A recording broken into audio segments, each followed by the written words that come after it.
Start over. You're going to sue Michael Cohen. That's big news. Please tell us.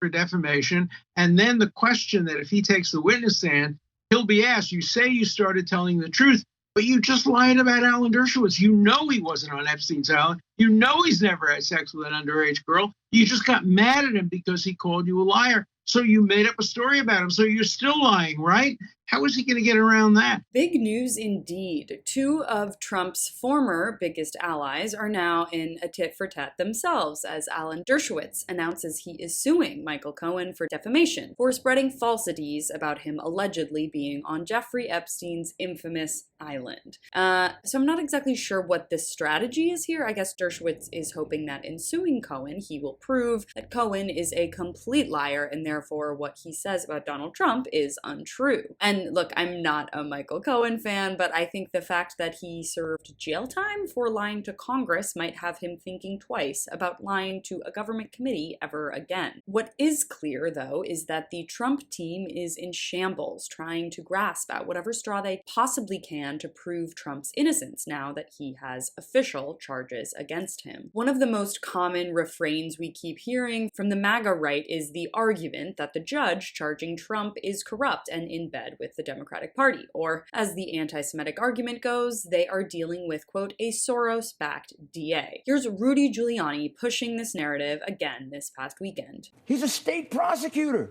He's using a federal crime to bootstrap his accounting crime, which is a 2-year misdemeanor. It's a stretch. That is barred by the statute of limitations.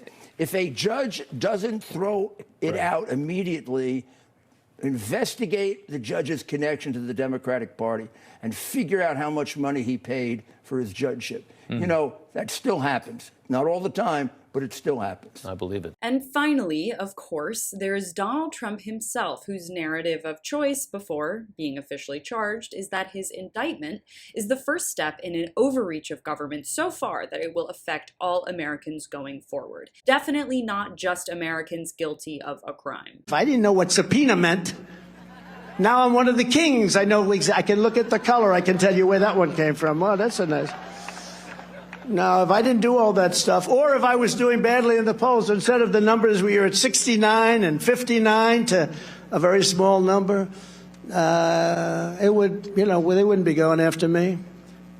When they go after me, they're going after you. So according to the MAGA world, Michael Cohen is still lying, the DA is in bed with the Democratic Party, and finally, this indictment is a deep state conspiracy gone wild, and you and I are no longer safe from our own government. It's safe to say none of these theories are particularly convincing, but it will be interesting to see which one sticks, because if one thing is clear through all of this, the far right is not going to be giving up without a fight. If you want to see more of my coverage on The Breakdown, stay right here. You can watch my latest video on Kari Lake blowing up her entire grift by clicking on the link in the description box below. Thank you so much for watching. You can follow me on all platforms at Caro Johnson 917.